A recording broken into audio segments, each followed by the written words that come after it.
So chemically, it's trying to get rid of all of that stuff. And that's why when you final rinse, it's much like using deionized water to clean up your dishes and have no spots, right? So that type of thing. So various levels of water are used. And then for steam generation, it's a good idea to have the cleanest water you can use to generate steam, because for the same reasons, you won't be depositing things on your instruments that's in the steam if the water is relatively neutral and purified.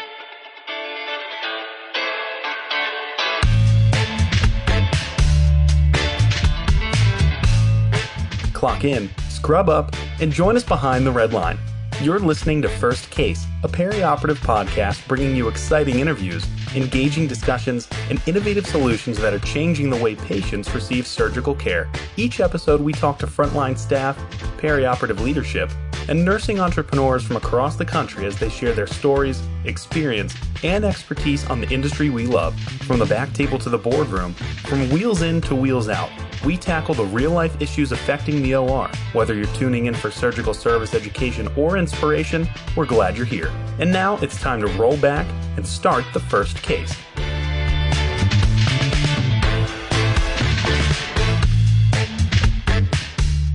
Today on First Case, we have a vendor spotlight with VERDA Water Quality Systems for you. We'll be speaking with their CEO, Jeffrey Paquet.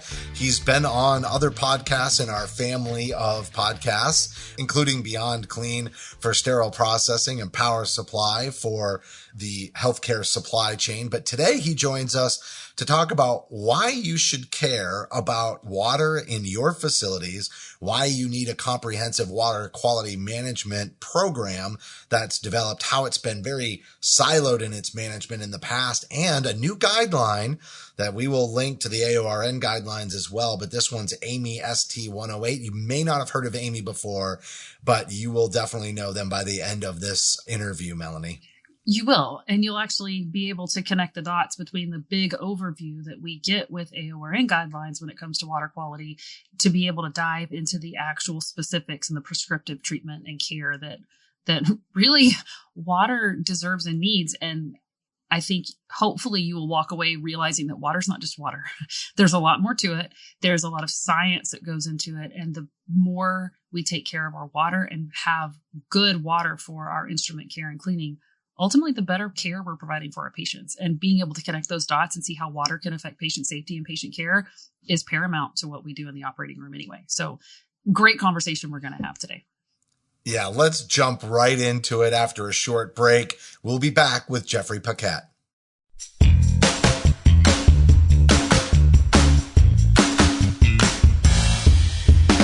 From the studios of Healthcare HQ, you're listening to First Case. Today on the First Case podcast, we are speaking with Jeffrey Paquet, CEO at VERDA Water Quality Systems, and we're going to be talking about water quality and really not just in the operating room, but sterile processing and really the entire healthcare facility, Melanie, and really excited to have Jeffrey on. He's been on the podcast before. He's joined me on some of our sister podcasts, Beyond Clean and also Power Supply. So Jeffrey, we're really honored to have you here on the First Case podcast. Thanks so much for coming on. Well, thank you very much. I'm really thrilled to be here, and I'm looking forward to talking to Melanie here. Well, Melanie is going to give you all the insights from inside the operating room during this conversation today, because it's really a surgical safety issue. What you're eliminating is water as a hidden risk factor in sterile processing and ultimately, having an impact on surgical outcomes. And I thought maybe you could just introduce us to VERDA Water Quality Systems. There may be people out there that have not, engaged with your company in the past, and maybe even tell us a little bit about your origin story. Sure. Love to. So VERDA Water Quality Systems was born out of a parent healthcare company, Mobile Medical International, or MMIC. In 1994, MMIC introduced the first licensable ambulatory surgery center mobile ambulatory surgery center to the market, North American market. We are fundamentally an engineering and facilities company that understands the requirements of the OR and of hospitals. And so our origin origin is in healthcare and understanding healthcare facilities. We eventually became involved in mobile sterile processing. And as part of mobile sterile processing, we were having to provide treated water to process instruments in our units. And that's where we really discovered the problems that hospitals have with managing water in the SPD and what type of impact that can have on the OR and patient safety. And so where most water quality providers or equipment providers and service providers come at this from a water treatment kind of background, our origin story is really the surgical workflow, infection control, and sterile processing. So I'll kind of tee this up a little bit too. Like, I feel like a lot of times when, instruments get to the OR and they're staining, there's spotting, there's pitting on instruments. And, in my work with sterile processing in the operating room, a lot of times the OR is just not really at all aware of what could be causing it. But then it creates some confusion when they're inspecting the instruments, right, Melanie? Yeah, we just think it's sterile processing fault. Is this safe to use? Yeah. Like, what are some common causes of that, Jeffrey? And I feel like there's a siloed approach to how this gets addressed, which is why there just continues to be confusion about what the underlying root causes might be. Right. I mean, real briefly, on a technical aspect, water is both our friend and our enemy. Just like you can drink water and it's good for you, or you can drown in it. And it's the same thing in healthcare. Water is the primary dissolver and sterilizer of many of our instruments when they're being reprocessed. But the water that's being provided by municipality in general, and in many cases, does not meet the specs, the IFUs for the equipment that you're using to process, nor the instruments that are being processed. So problems with instruments such as corrosion, pitting, staining, those type of things can all be and have their origin as a result of water not being managed properly. There also wasn't a lot of guidance, right? I mean, up until recently, it's not very prescriptive about ways to have, a very, I guess, sound water quality program or management program in the healthcare facilities. And so AAMI, which, Melanie, you can kind of confirm, I'm not sure that the operating room, especially, frontline techs and circulators, et cetera, might not even be aware of AAMI guidelines. In New Jersey, it's actually law, right? And so a new standard came out, AAMI ST108. Jeffrey, you and I have talked on other podcasts about this, but maybe you can provide an overview of AAMI ST108. And then, Melanie, I think you'll probably have a lot of follow-up questions, because I don't think this is a common topic in the operating room, but it's definitely something to be keeping an eye on. Right. So prior to August of 2023, when AAMI ST108 was released, there had been another, what they call a technical information report in place. It was not a standard. It was an attempt to provide a lot of information about best practices for managing water and producing critical water in the SPD, which is what's required for the IFUs for cleaning the instruments and getting your equipment to work in there. However, it was not prescriptive. It was it had some prescriptive elements. It says you should do this, but most of it was, well, some people do this, some people do that. You can do this or that, and people have various opinions on that. Although I think hospitals tried to adhere to best practices, it was a pretty broad specification for what was best to do.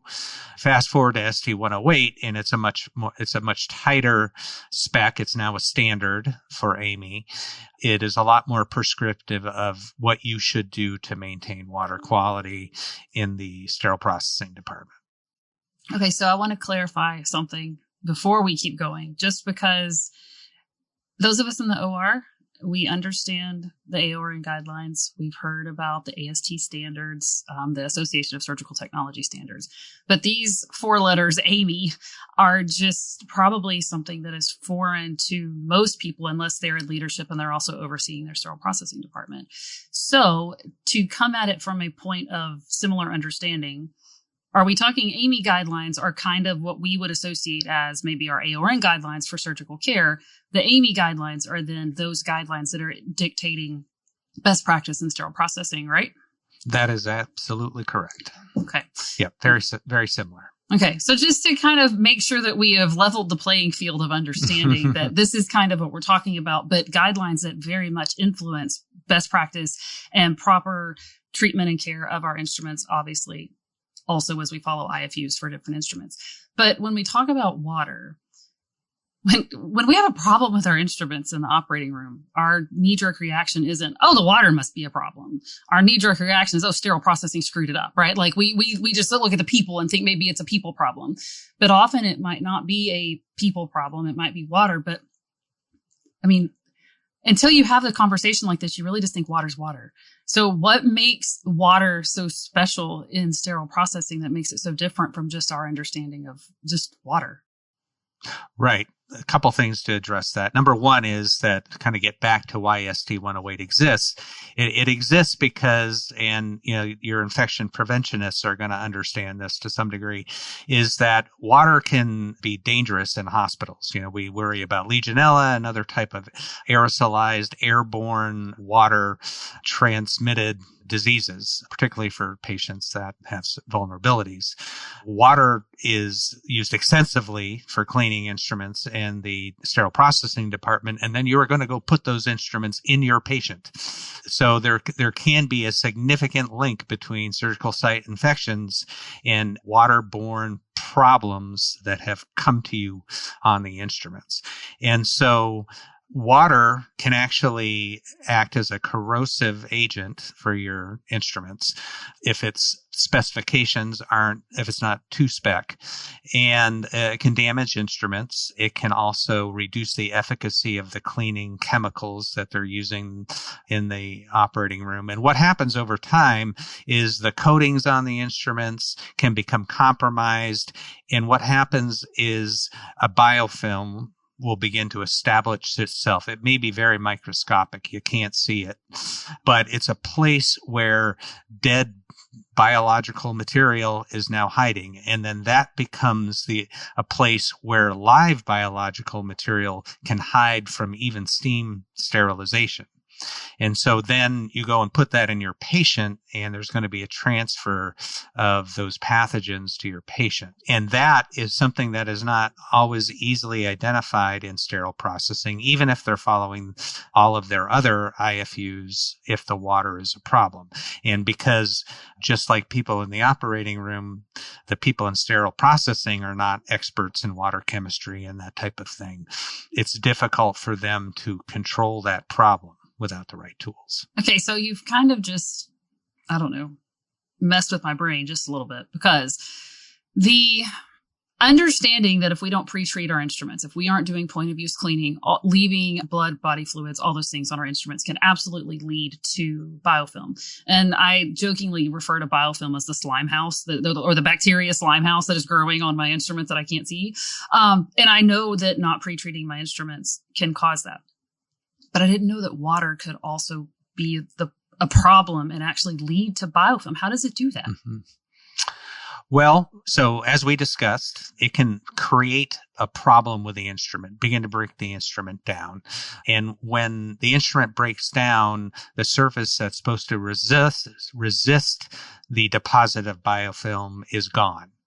And so then biofilm can begin to deposit itself on that. And so tap water, although safe to drink, does contain at least a lot of dead bacteria, if not some living bacteria, right? So if you're going just a high level disinfection in something, it's potentially there could still be some bacteria left around. The other thing is that, and many people don't realize this probably, is the critical water, which is the kind of the deionized or RO water that you use to rinse the instruments clean. The first thing we do with that is we remove all the disinfectant before it's used, because it would cause problems with the process of purification.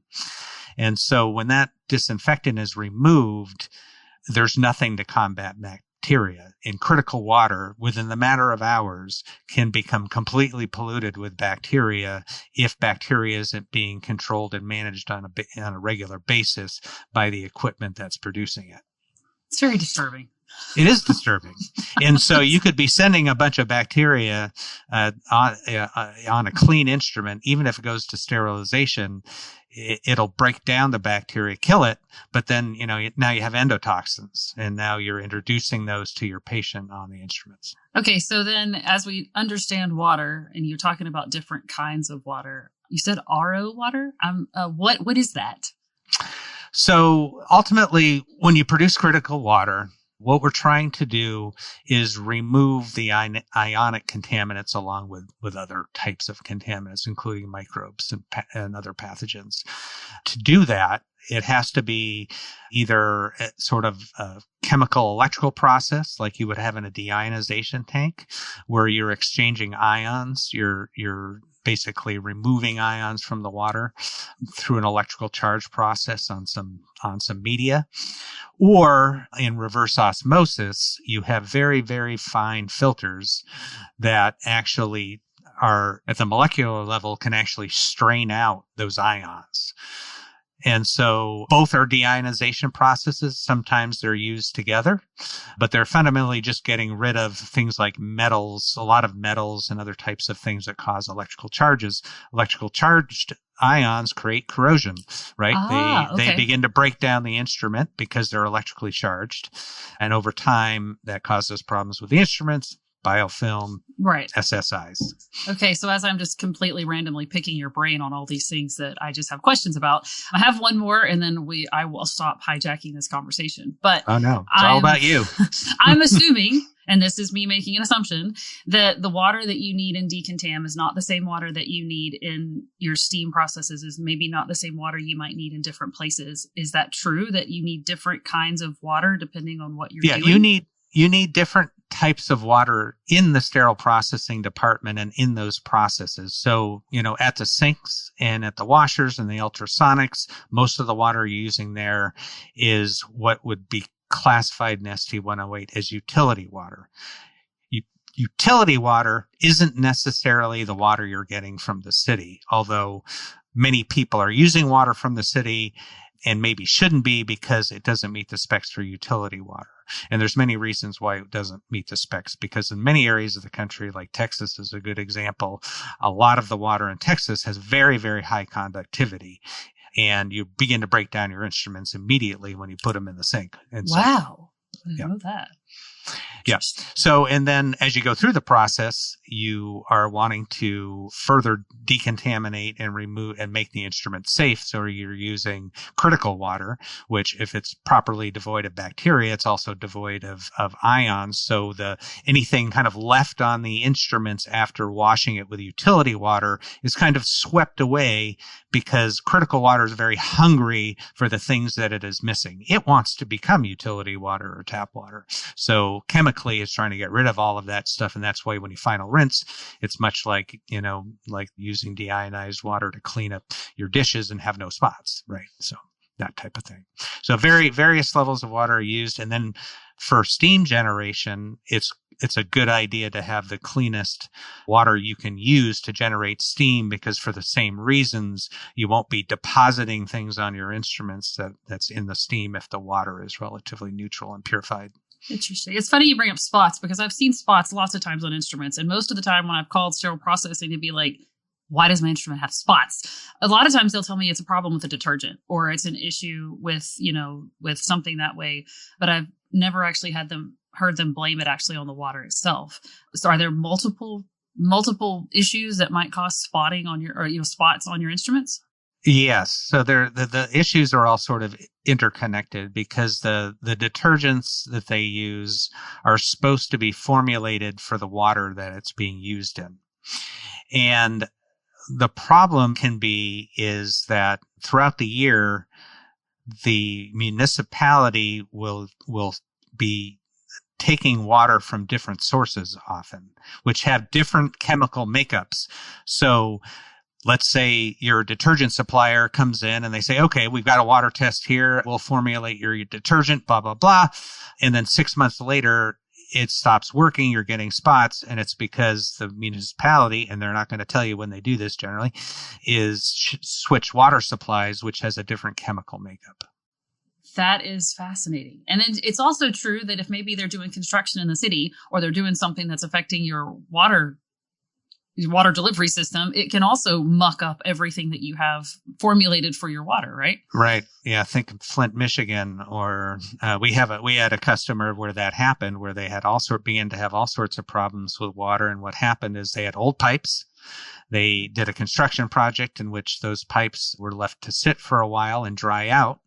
And when they reintroduced water, everything that had dried out went into solution and was provided to the hospital. We're talking rust, we're talking biofilm, we're talking all sorts of god-awful stuff on pipes that are 100 years old. Yeah, that's disturbing.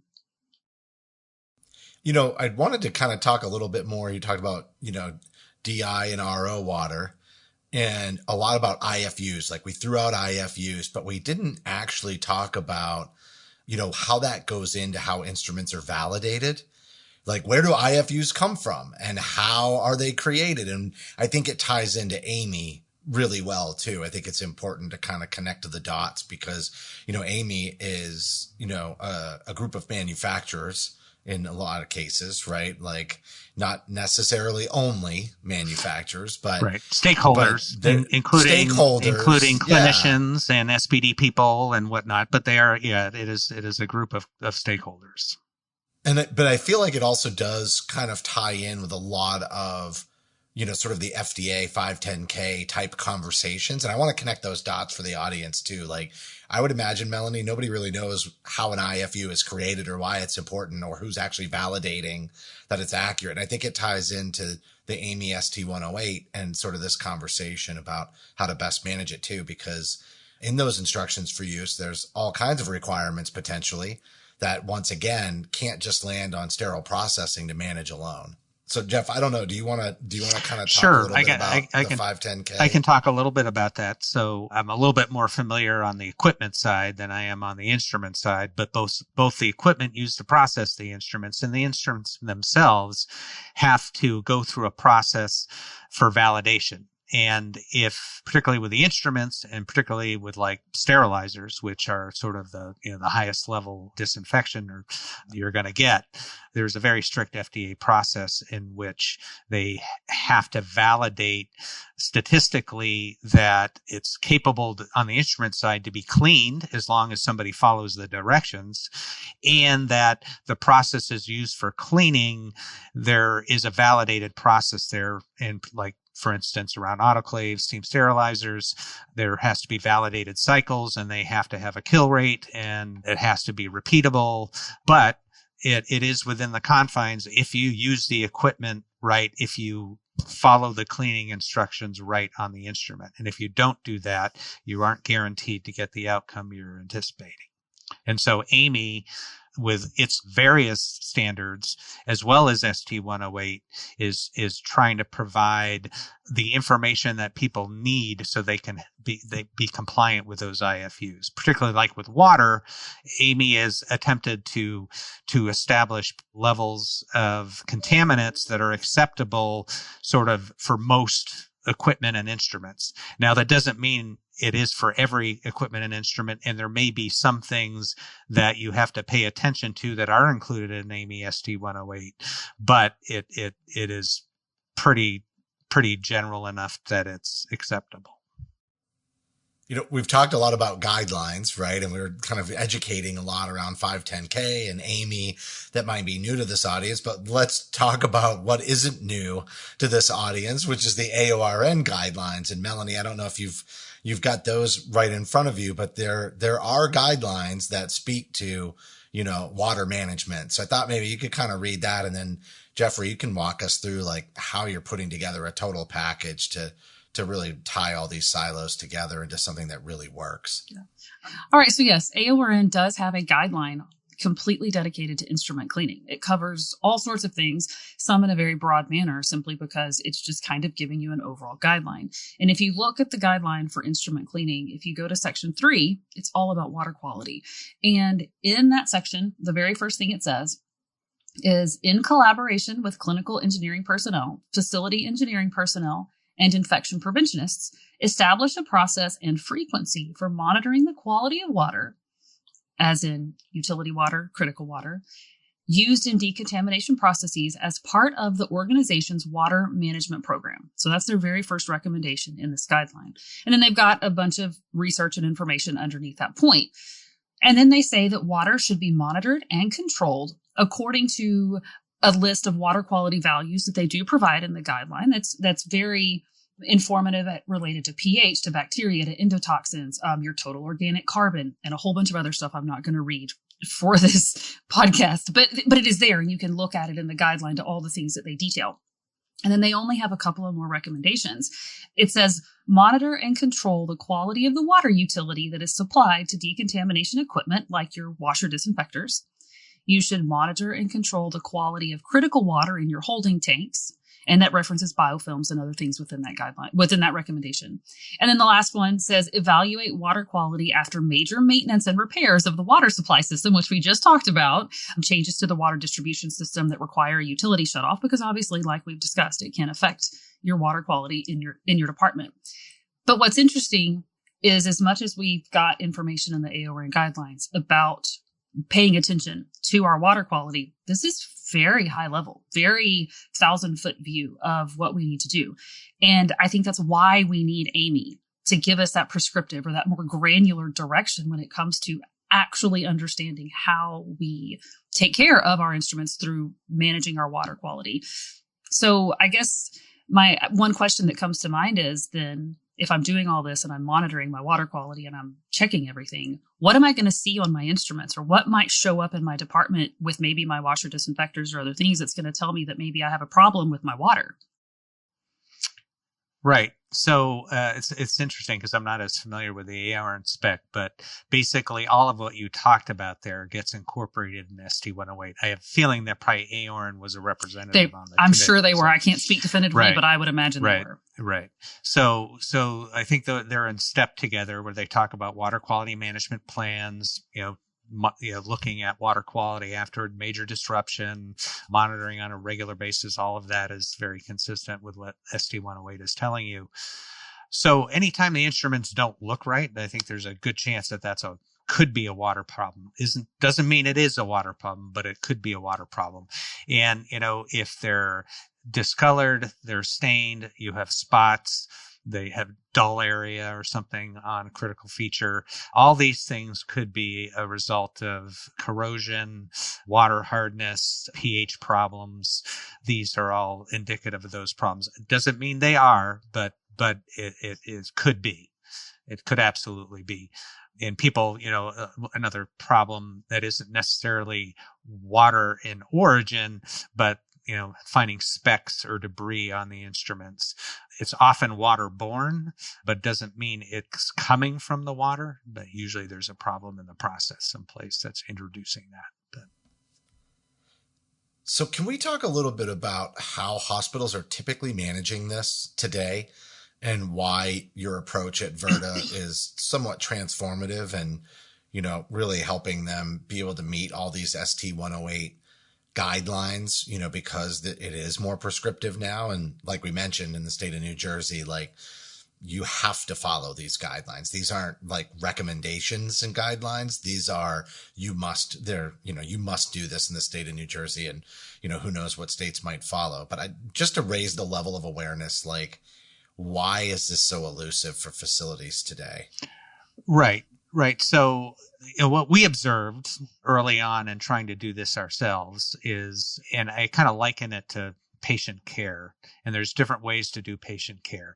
All hospitals, they all have AORN guidelines. They have all of the licensing stuff they have to do.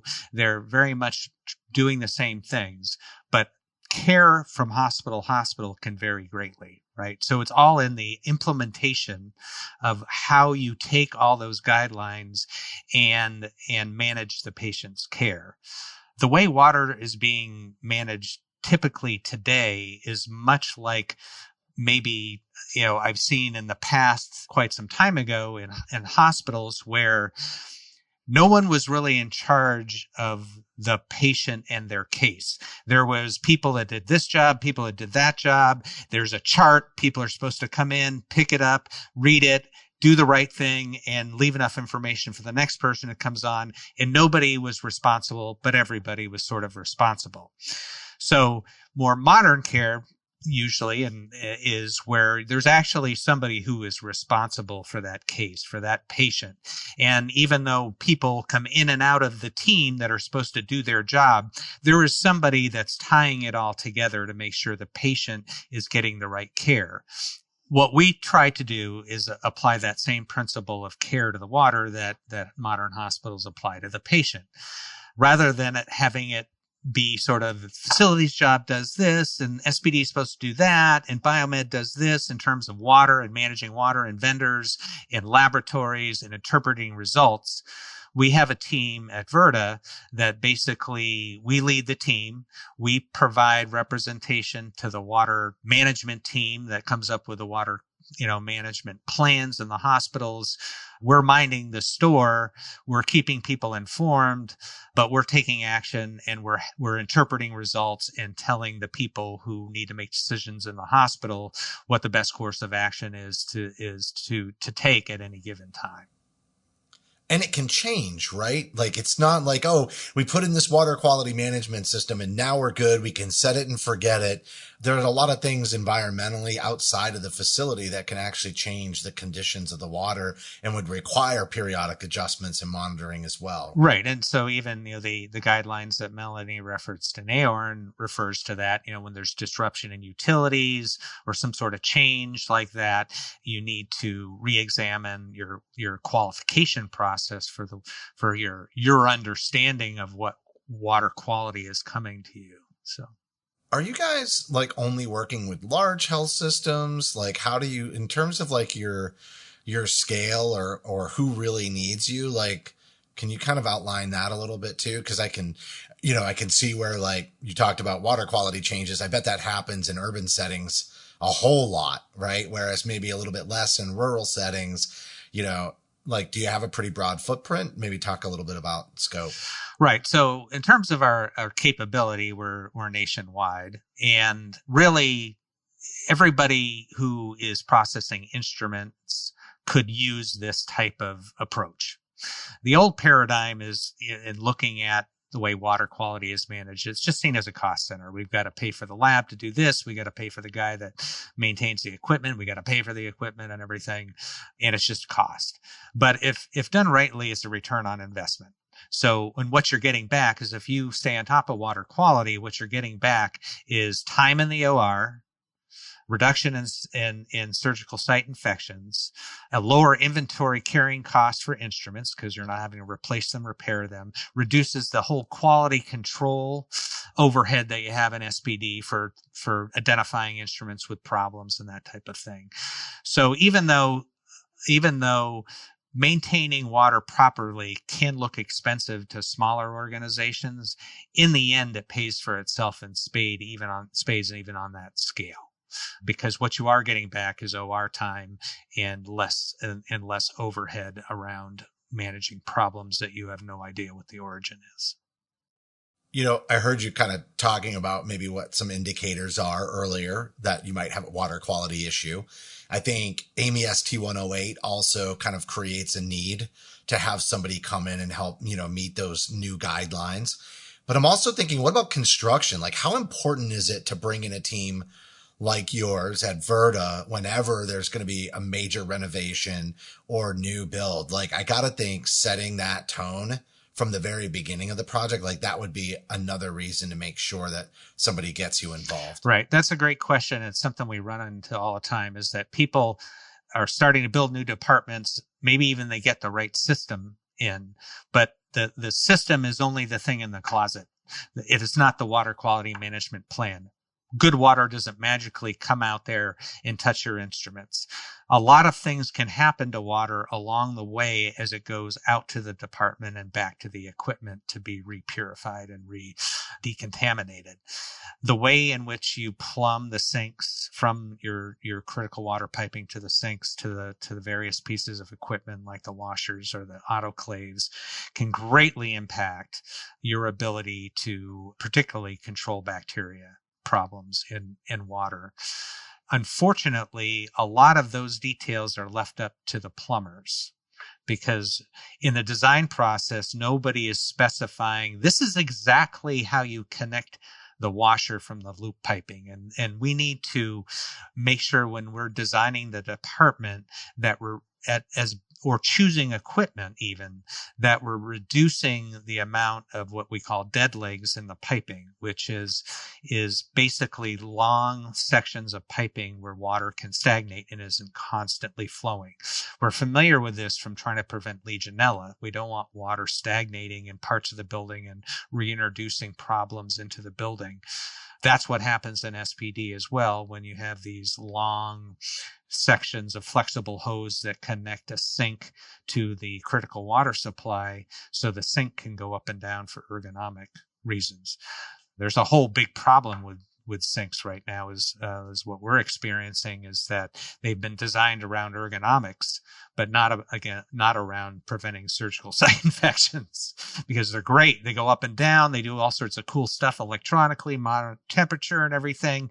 But there's this massive amount of plumbing behind it that is not circulating on a regular basis and can introduce bacteria into the process. So we're beginning to try to impress upon the sink manufacturers that we need to take a look at this if you're going to be successful. Oh my goodness. I know it's more than just having a filter for the water coming into your system. I do know that, but I don't think we all really think about all of the things that go behind the science of water. It really does feel like that would just be a common assumption. Oh, you just need a filter, or you just need something and it's fine. And that's really not the case. And to think about all of those variables is kind of mind blowing. Right. I mean, it's just like caring for patients. You can't just do a couple of things and expect they're going to be fine. You have to constantly monitor them. Situation changes. Environmental factors can come into play. There's all sorts of things that can make things go sideways. I mean, it's the same exact thing with water. So yeah, and to think about also, and you mentioned this on our prep call before we ever had this conversation, but I think it ties in here very well to understand the importance of our water and how all of our water needs to be managed appropriately ultimately for patient safety. But we think our tap water is safe. Like they say we can drink it. And I mean, if I can drink it and it can go in my body, then it has to be safe, right? Right. Yeah. So generally tap water for municipalities is very safe to drink. But once you open a patient up, you don't want to dump that water in that patient, because there's all sorts of stuff in that water that your body can process. But once the body's own sterile field has been compromised, it's deadly. That's mind blowing. So Jeffrey, let's talk about Bellamed and Morristown, Sure. Just as we're kind of wrapping up the conversation. I mean, I think that both of these relationships really highlight, the value that you're bringing out there and the need that you're filling that really nobody else has kind of tackled. Right. So, and this kind of puts a bow around, why we think we offer a really effective program for hospitals, because Bellamed realized a while ago that they were getting a lot of questions about water, that SPD facilities, biomed, were all struggling with the new spec. We don't know how to do this. We're having problems. We don't have the expertise. And, we go to the people that provide us the equipment and do our service, and they don't offer help. They don't understand what we do. They don't understand instruments. And so they reached out to a bunch of these companies and said, well, look, this is the type of help that my customers need. What are you going to do to address that help that they need? And the product manager said to me, it was the most disappointing conversations I think I've ever had in my career, is they basically said we're not interested in helping. We're willing to do what we do, but, interpreting things, helping them through stuff, that's something that we just can't take on. That's not what we take on.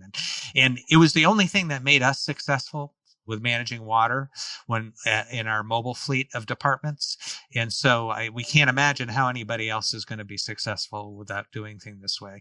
And when they spoke with us, when Bellamed spoke with us, we checked all the boxes for all of what the customers were asking for, in terms of, we don't just need a report. We need a report that tells us what to do. and then we may need you to help us do it. Right. And so those are the types of services that we provide. We have a customer in New Jersey that had to transition to ST108 by law.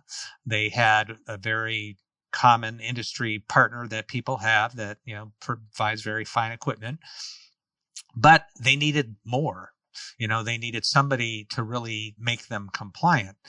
And so now we are working with 7 of their facilities and providing that help that they needed. And, the validation to us is, they out of the blue call up, my people and say that it's like a breath of fresh air. I feel very good about the fact that we are on top of this. I know what's going on with water, and we feel comfortable saying that we're delivering good care to our patients. So. Yeah, and they're meeting the ST108 guidelines, right? Because New Jersey has their Department of Health has adopted, this as part of their regulatory responsibilities and licensing. That's right. What's also interesting, I'm going to throw a little kudos your way to your team that was involved in contributing to the development of the AAMI standard. And so, again, I think about a lot of that guidance was about ensuring that those guidelines were also attainable, right? You could throw out a lot of guidelines, but that doesn't mean hospitals can comply with it. And it sounded like your team had really acted as a voice in advocacy for health systems and what's realistic. Right. And probably most healthcare providers have all been subject to this. Somebody comes with a bunch of great ideas about how we're going to implement these things, and this is going to be the greatest thing. It's the actual implementing it that really becomes difficult. So we were really the voice of, look, we do this. We know how hard it is. We need to be rigorous, but we also have to be practical, and we can't be unrealistic, because if it's unrealistic, it's ultimately going to fail and not achieve the goals you want it to achieve. So. Well, we've talked about a lot of things, and I still think we've only touched or scratched the surface of ST108. We've talked a lot about why it's important, but if somebody went and actually downloaded AAMI ST108 and following up with this podcast, they might find themselves a little confused. And so what's great is you all have developed a white paper to help demystify ANSI AAMI ST108. So we're going to have a link to that. So folks, after they listen, can download that white paper and kind of get that put a little bit into perspective and give the background on it and explain in actionable ways, like you talked about, how to manage these new guidelines. Also, there is going to be a promotion for podcast listeners. So if you go to verdawater.com/contact, that's VERDA water.com//contact, you'll be able to fill out a form, put first case in the subject line, and you can enter for a complimentary ST108 readiness assessment on anybody who submits a form before June 30th. So I don't know, Jeffrey, if you want to add anything to that. Sure. So basically, I think we're going to create an online assessment tool, and that we're going to provide that to anybody.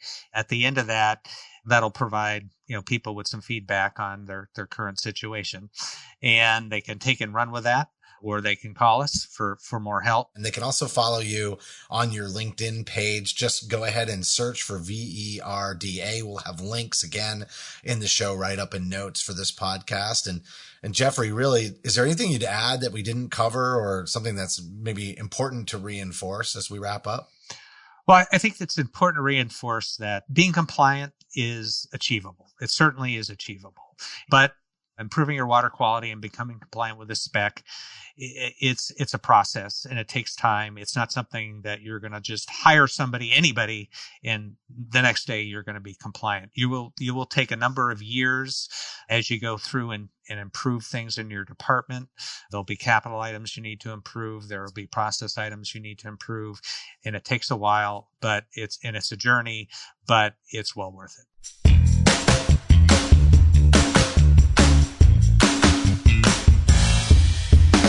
That was Jeffrey Paquet, CEO at VERDA Water Quality Systems, talking about AAMI ST108 and how to have a comprehensive total water quality management program. And really, to break down all the silos, Melanie, as he mentioned, like plumbers get involved and set up the piping, but they're not necessarily experts in other areas. They're experts in plumbing, but not the full picture. I think that's where VERDA really differentiates themselves. How interesting was it too that they had the first mobile operating room? I didn't even know you could do that. Yeah, that's really cool. Yeah. And I just don't feel like, people really have a good grasp on how important, a water quality management program really is to patient safety. I mean, I saw your eyes light up when we talked about, biofilms, even when you're following what you kind of know or have a greater awareness on with, pre-treatment of instruments after the case. But to know that there are still risks if the water's not managed well, it's kind of scary. Like you said, that slimy my bacteria slime house. Yeah, the slime house. Well, and it is terrifying because you hear time and time again, you wash your instruments, keep them clean. Don't let bacteria find a foothold, and don't do these things. And then you realize that water can be just as dangerous and just as big of a risk to your instruments, and then ultimately, of course, to your patient safety. And I think seeing water as more than just water is something that I think is important to us in the perioperative space, because it helps us understand the bigger process of what's going on with our instruments being sterile, what's going on with them, what's the process of sterile processing to get them clean. It's not just necessarily the people back there getting the instruments sterile, but it's also all the way down to the water coming into our department. And I really think that it's a good reminder, like Jeffrey was saying, that we can drink a lot of stuff in our water, and we can have bacteria and endotoxins and all this other weird stuff in our water, but we don't want to wash our instruments in it. We don't want that to be part of what's going into our instrument care. And understanding the importance of water is the big takeaway, I think, from this conversation, because it's just not a conversation that we have in the operating room ever. Well, Jeffrey and his team at VERDA have a white paper to help demystify some of this, because you're right, Melanie. I think we're, kind of exposing people to something that they haven't thought about at this level of detail. So in the show notes, you'll have a link to the white paper, Demystifying ANSI AAMI ST108. You can also fill out their contact form and get a free assessment, but then also get entered into a drawing for a free on-site assessment. And then finally follow them on LinkedIn. Just search for VERDA. That's VRDA. And again, the link to their website, verdawater.com/contact, VERDA water.com/contact. On behalf of Melanie and myself, thanks for listening to this Vendor Spotlight on First Case.